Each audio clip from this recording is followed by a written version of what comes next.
So we're entering late summer here. The first few dry and brittle leaves are starting to fall. And around my neighborhood, the only thing blooming now is the crepe myrtles, and they're kind of soggy and wet and hanging down. And I saw one of my neighbors this morning. We were both walking our dogs, and he said, "I love this time of year." He really, he looked like he meant it too. He was moving slowly, he was talking slowly, he was smiling. But I find that August actually late July, August, it lands differently for me. The heavy air feels like a hot, wet sweater, and the quiet at this time of year, unlike say in January, feels kind of lonely because I think people are having fun somewhere else. And I often have this sense in July and August like I'm waiting for something. So I wanted to talk tonight about that feeling of waiting,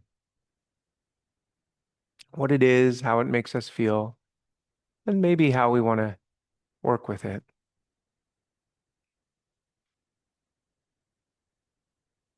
So my family and I went to Massachusetts last week to see some relatives and hang out on the beach. And my kids have been talking about this trip since March or April. Um, they've been waiting for months. My daughter couldn't wait to see her cousins. My son couldn't wait to see his uncle and ride on a boat. They couldn't wait for the car ride where they're allowed to watch 10 straight hours of television. Then, of course, there was traffic and they couldn't wait to get there. They couldn't wait for their turn with the iPad that had the good shows on it. Every morning when we were there, my 3-year-old would burst out of her room in her swimsuit saying, "I'm ready for the beach." And she couldn't wait to go.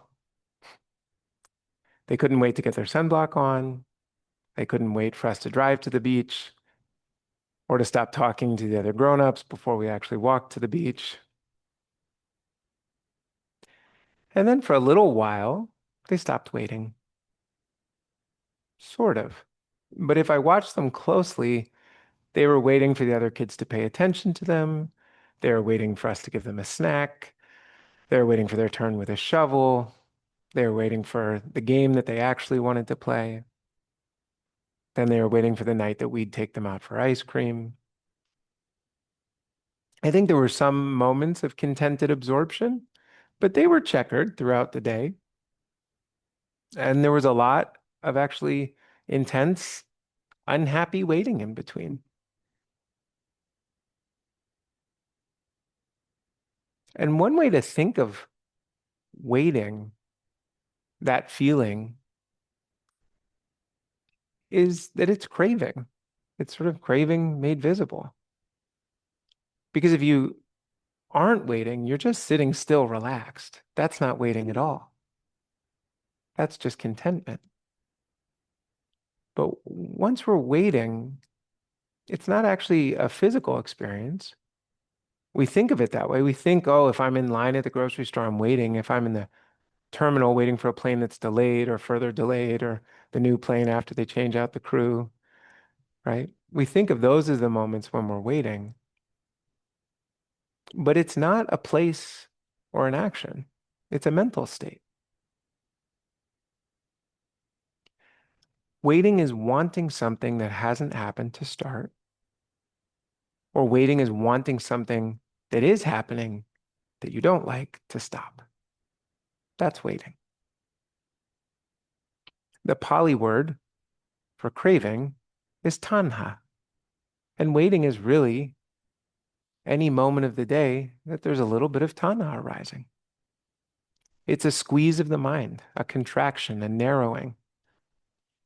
Our body squeezes, our perception of the world squeezes. Then it's not pleasant, right? This is the first noble truth. One way you could phrase it is the Buddha says you're going to spend a lot of your life waiting for something else.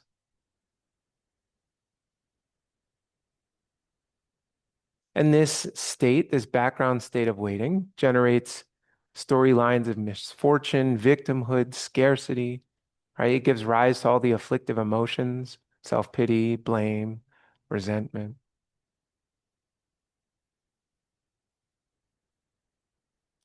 I realized recently that I spent the first 6 years of fatherhood waiting for the day when I would feel well rested. And I felt a lot of anger. I was angry at my kids for waking me up. I was angry at my wife for reading too late into the evening when I wanted the lights off. I was angry at myself for being angry at everyone else. I felt so much self-pity. Uh, and I started to get more sleep, which was great. But then it plateaued, and I realized that I will never again sleep the way I did in my 20s. Yeah.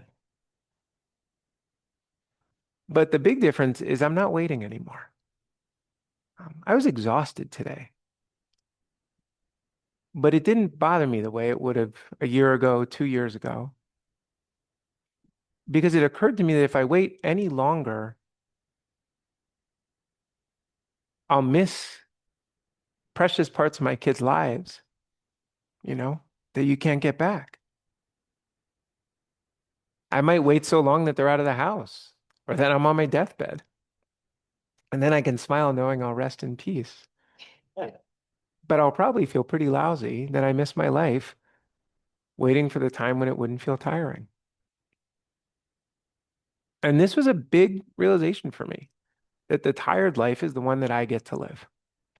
And that's been one of the big freedoms that I've experienced in my practice over the last year. I still prefer the days when I have a little pep in my step, but I don't discount the days like today anymore. I'm not fighting them. And that freedom, that's what I hope this talk, this topic can help point us towards. Right? You could say, sort of riffing off the earlier theme, that freedom from waiting is what the Buddha offered us. This is the third noble truth. Being able to inhabit this life you're living as it is. Nibbana is resting in the awareness that everything already is.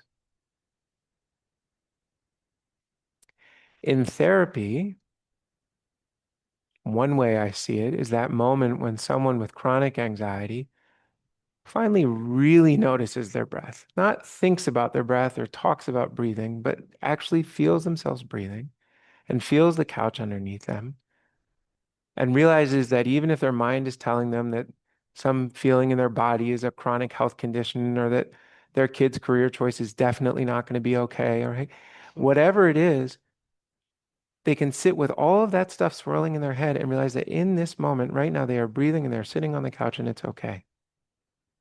And there's a little bit of freedom there. Every now and then, people will actually start to cry in that moment. To realize that they didn't have to banish all that stuff. They just had to notice that right now, even with all of it swirling around, there's a little bit of it's okay. It's the moment in the doctor's office when you notice that every muscle in your body is tense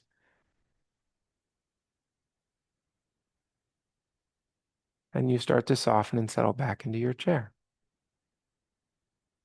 It's what the teacher Locke Kelly calls the shift into freedom.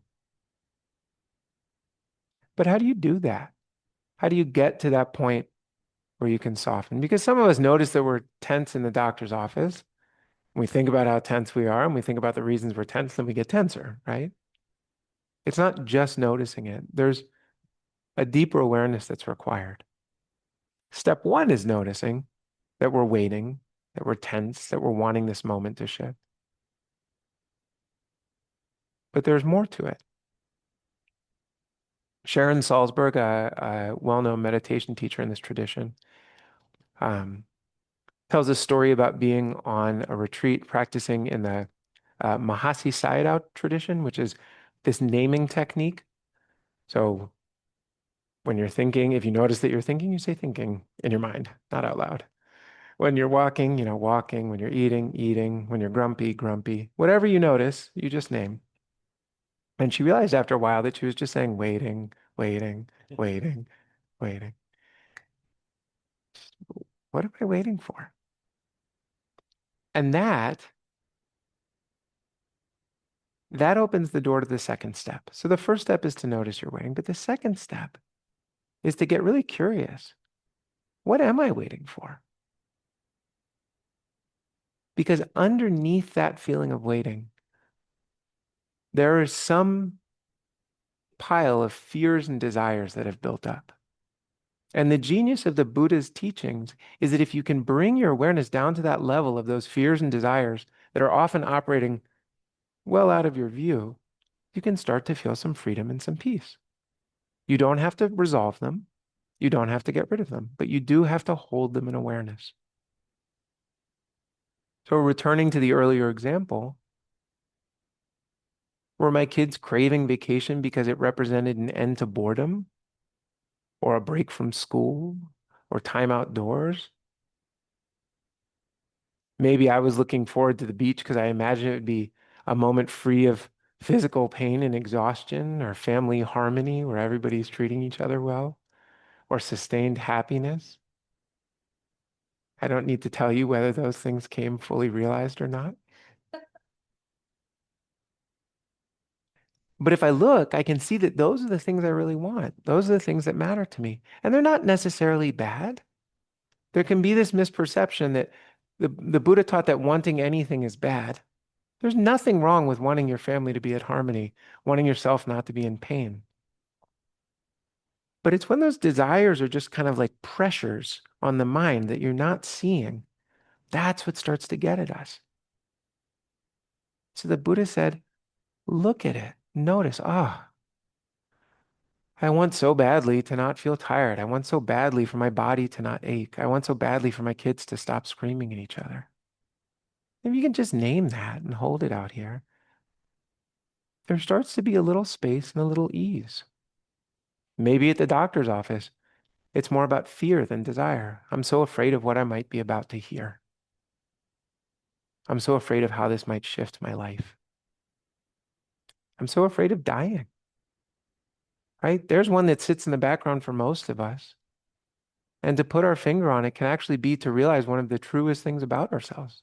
We want, at least a part of us does, wants to keep living.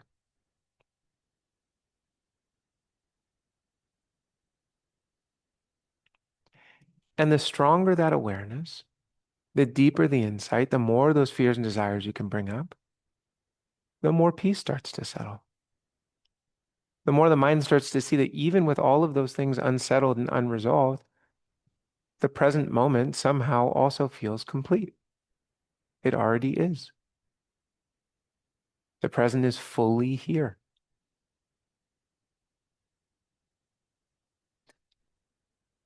And then to get a little bit technical, the mind starts to build up samadhi or collectedness. Somehow, when you name fears and desires, they stop splitting mental energy and it starts to collect. It's that feeling of coolness or settling or steadiness that comes after you meditate. You can pay attention. You all are probably paying slightly better attention to me now than you would have if I'd started talking at the beginning. The mind starts to build that collected energy. And then it has momentum, actually. The collected mind, the mind with samadhi, gets tugged by fewer fears and desires. So it builds on itself. When I come back from a long retreat, I find it very easy to be patient. I can listen to each child. I can say, I'll be with you in a moment. Hold on. They're all looking at me like, who is this guy? They love it though. This is the best version of their father. You Within a week, I'm telling them to get lost and, cursing at red lights and all that good stuff. Under my breath, usually. And my friends have reported similar experiences, right? There's something really wonderful about collectedness building in the mind, which is why I invite you to make this practice at the end of the meditation an all-day practice, right? It's worth it. Even if you can't get to that place of sort of deep, unflappable peace, a little bit goes a long way.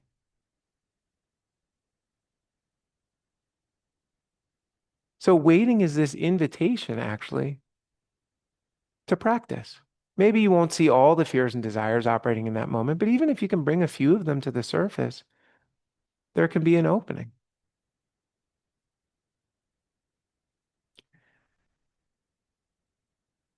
Often we teach how to deal with waiting in a very different way.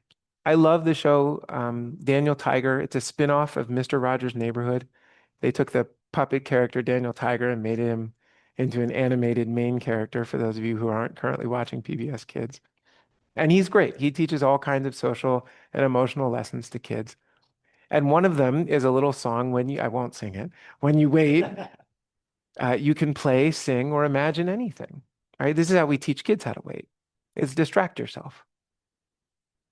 And it's true that it works, but it has its limits. It's what the Gen Zers would call a cope. Because eventually the game becomes tedious, the song becomes annoying, or your imagination starts turning back to the craving, right? It's the reason the iPad in the car for 10 hours actually runs out of steam and the kids start griping again. Coping can't last forever.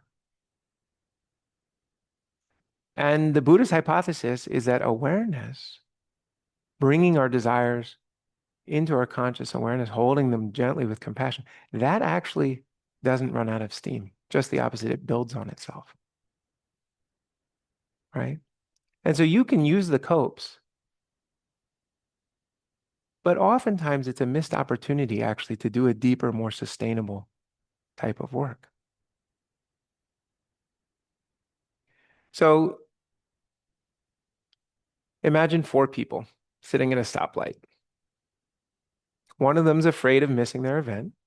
They have people they want to talk to, things they want to get done. They're tense and agitated, right? They're waiting and unaware. The second one has nowhere in particular to be other than home, watering their plants. Maybe they're daydreaming, imagining the things they'll make for dinner. A little craving in the mind, but nothing to upset them. If anything, it's kind of a titillating distraction at the stoplight. The third person is also late to an event of consequence, but they're watching their mind. They're engaged with the fears and desires. They've taken this moment at the stoplight to turn inward and be curious about what's going on in their psyche. Their fears, their desires don't dissolve, but they're held in this sense of balance in the universe. This is all just part of a lived experience and they're in it. They get a little bit of that sense of witnessing. The fourth person has nowhere to be, but they're aware of this. So they actually are experiencing a mind free, at least temporarily, of fears and desires, and they're thrilled. They're deeply at peace. Because not only are they getting a sweet moment of relaxation, but they're allowing it to permeate their being,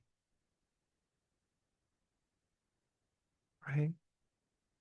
So whether the fears and desires are really coming at you strong or whether they're entirely gone, adding awareness is only going to be to your benefit. Bob Dylan actually recently described this very well. Back in June, the New York Times invited several famous octogenarians to opine on the experience of being 80 years old or older. And Dylan was one of the people they interviewed. And a little clip from it, he said, "The best thing about being 80 is that you outlive the clocks that have been chasing you. It's freedom from that lie that anything was ever under control. You don't chase the parade anymore. You're an old king from some vanquished country."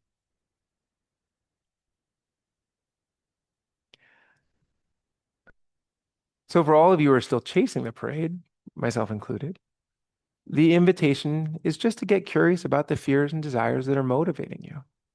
Can you watch them arise in the mind and the body in real time? Can you see what's here for you right now? And for all of you who are old kings and queens from vanquished countries, or maybe it was vanished countries, same, same. Can you celebrate that peace, right? Can you join Bob Dylan and say, this is kind of nice, actually? So here's the invitation, right? The next time you find yourself waiting, oh, my hands are a little tight on the steering wheel, kind of keep taking that half step to the door, hoping somebody will join me, right? Waiting for this conversation to be over. You might just do a quick check. Am I in pain? Am I tired? Am I believing that some future event is going to have a big impact on my life? Am I afraid that if I don't move fast, I'm going to fail or ruin something? And you don't have to talk yourself out of that. Just notice it. Notice what you're afraid of. Notice what you want. Make a little space for that. The question itself begins this process of meditative inquiry and starts the mind towards that path of cultivating awareness and samadhi. And if you do it enough, you might really start to get this taste of freedom.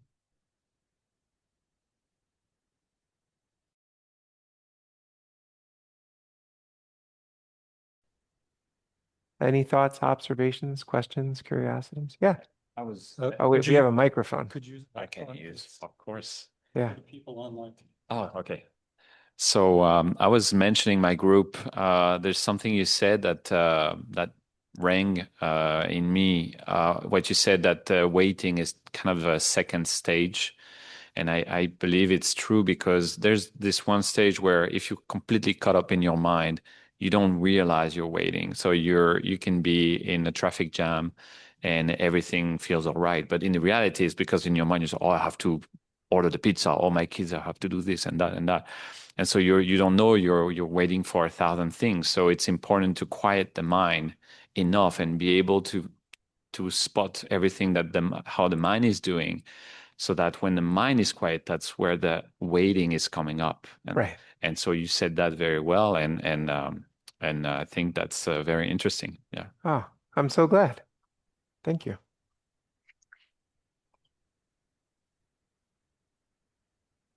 Yeah, traffic can be great, especially if you don't want to get where you're going.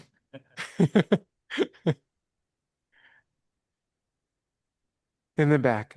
Mike, would you mind passing the... Sure. Who wants it? Oh, okay. I just noticed that when you notice you're waiting, it's like it takes you out of the tunnel, kind of gives you more space.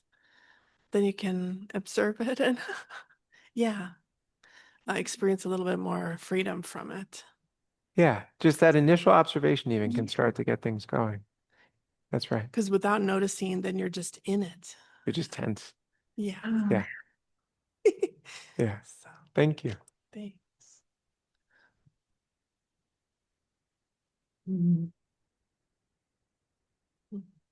Other thoughts, observations, questions, curiosities? For me, I wasn't using the word waiting. It was more sort of anticipatory trauma of what might happen, dread. But as I'm thinking about it even now, I'm thinking there's that expression, anything can happen to anybody at any time, which makes me think that waiting is a certain discomfort with uncertainty. And my practice is really focusing more and more on becoming comfortable with uncertainty. And that, in a way, dissipates the notion of waiting.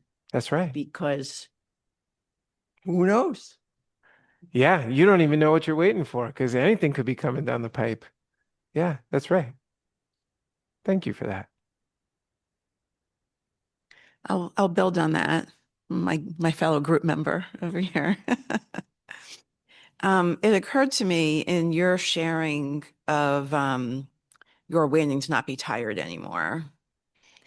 It was kind of postponing happiness and contentment, right? I'll only be happy when I'm sleeping well again.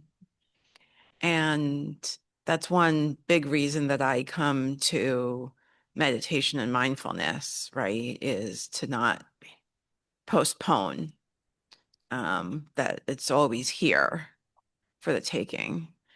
And I read your telling of the story of your kids in the beach, and which was so cute and lovely and made me reminiscent. That to me, that was more like anticipating joy, like nothing wrong with that. Nothing wrong with, they weren't sort of not enjoying the car ride because they weren't at the beach yet. It was like, Well, maybe. Like they just weren't going to be happy until they were at the beach with the ice cream in their hand, or, exactly. Yeah. and there's joy to be had by being with each other and fighting until then. So yes, thank you for that clarification. Yeah, absolutely. I enjoy all your stories. Thank you. Thank you. Mhm. Appreciate that.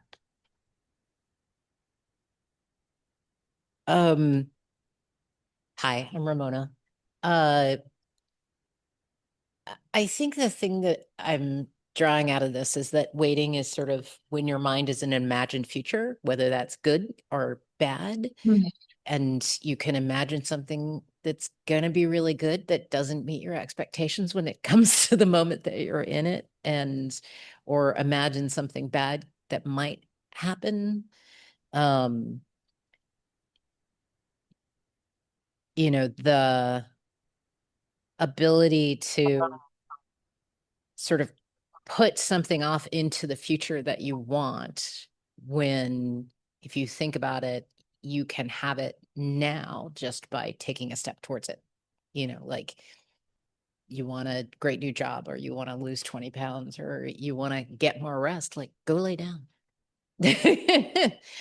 Snuggle up with all the kids and, go to sleep. But I get this idea that it is about like having your brain not be in this moment, but be in some future moment, whether it's good or bad. Yeah. And Ramona, you bring up a really important point, which is that sometimes we don't realize we're waiting. We do, we turn our attention to it. And actually the thing we want is imminently solvable, right? Like we might be feeling all this impatience, and it turns out we just have to pee. And you can go do that and come back, and all of a sudden the moment feels fine, right? So sometimes asking that question actually brings up fears and desires that can be addressed right now and really improve the quality of life. And there's nothing wrong with that. I think, yeah. And we can even commit to making the changes we need to make for those underlying fears and desires, and also sort of hold the fact that we may or may not get to the end of that process. Yeah. Thank you.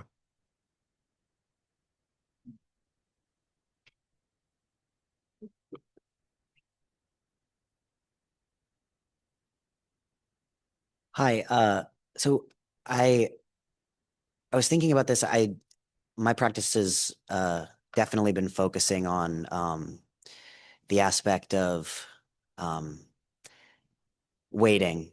I've been told by people that I need to stop waiting to be happy when this happens, or I'm pushing off my happiness, and I agree with them. I tend to continue to be, oh, I can be happy when, and then in this, I have also kind of found myself where I will stack my schedule to just completely to the brim almost, to put more things to wait for, but to decrease the amount of time between the waiting.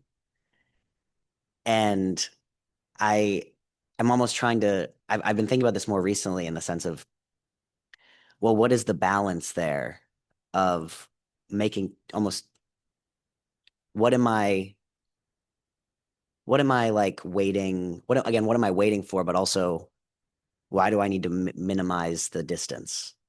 I guess. Right. What are some of those fundamental discomforts that just like filling every moment of the day with a new cycle of like Yeah. craving and delivery? Like what's underneath that that's hard to be with? Yeah. And I think you're putting your finger on something that's really important for a lot of us, right? We try to build a life where we don't have to wait for anything, right? We don't even have to wait for the workout to be over because we're watching television while we're on the treadmill, right? It's like, how many different things can we have going on so that we're fundamentally distracted from this experience of craving? But the entire time you are still craving. Right. So The craving is just it's a sitting under there cycle. and building. And something, one of the real like uh pain points of social media, and I don't see this talked about a lot, but I've had clients recently describe, they say, I can't quit Instagram because I am worried I'll miss some interesting piece of architecture or art or song by an artist or thing my friends are talking about. But then when I'm on it, I'm creating 1,000 different things I want to do with my life and doing none of them. I'm just moving to the next thing I want to do with my life. So by the time I get off my phone after 2 hours, I want to do 1,000 things, and I'm even further from having done one. Yeah. And it creates this awful feeling in my body, right? So social media, it's like this, at least your full day, you can look back at the end of the day and be like, I did 8 things. But social media is like, it creates the engine of waiting without any release. Mhm. So painful. Yeah. Yeah. The dopamine hunt. Yeah. Thank you for bringing that up. Yeah.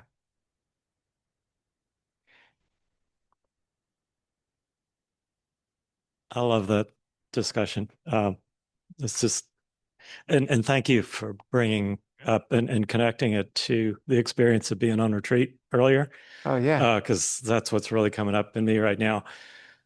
The discussion was, I could feel it heading toward this notion of we're all becoming like dopamine addicts and social media, and there's other things.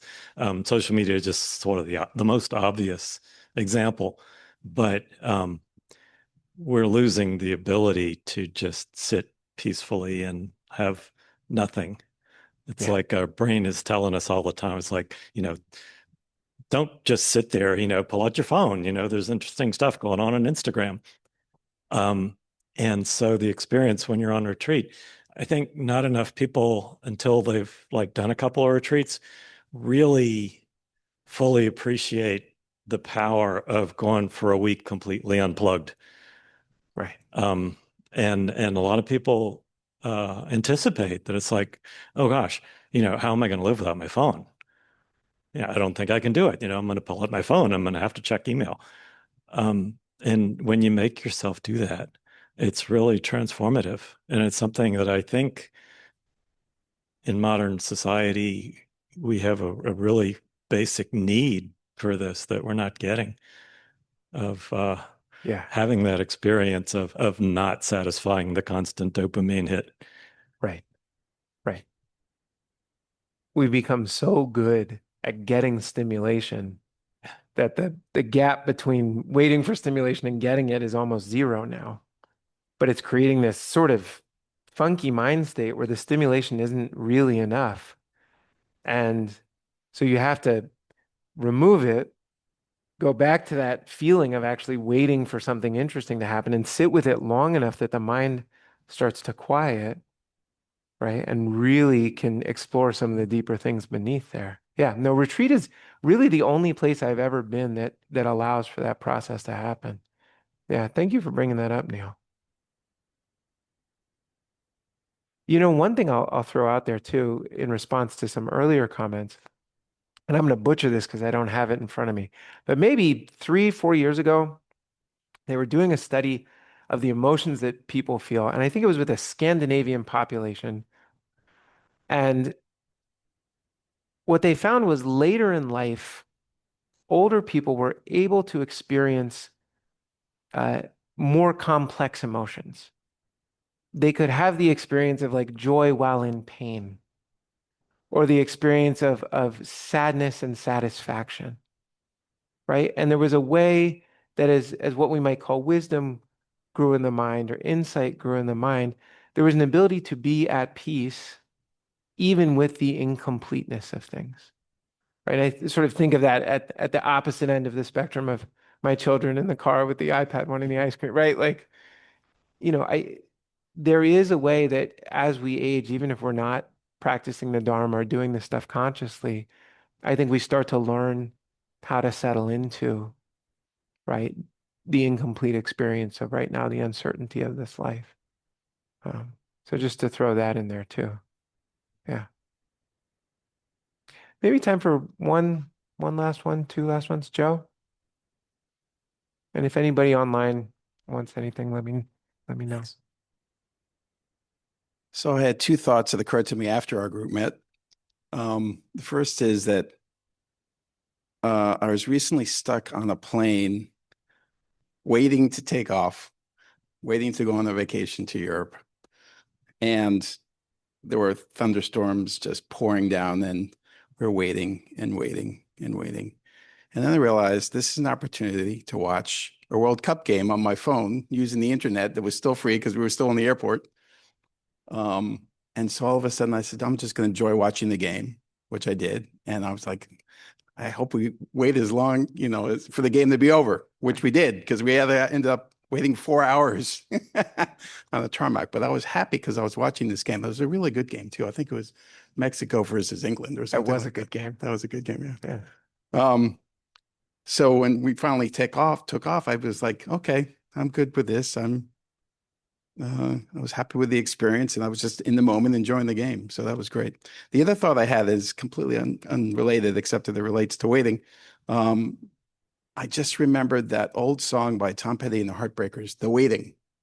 And the lyric from that is, or the part I'm remembering is, the waiting is the hardest part. Yeah. Every day you get one more yard or something like that.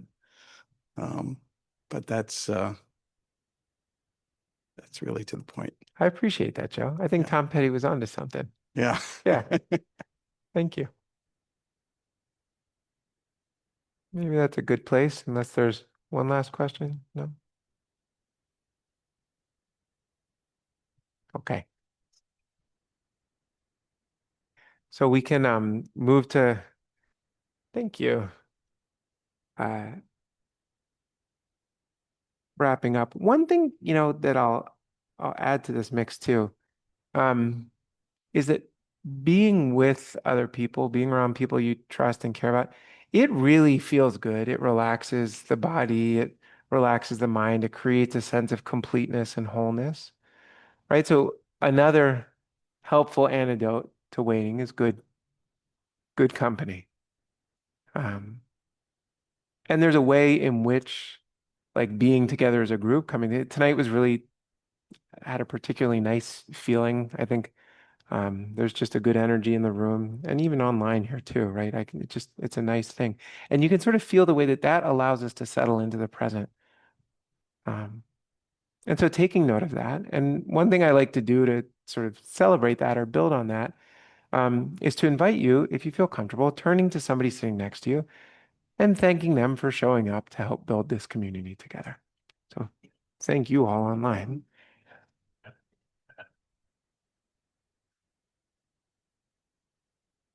Yeah.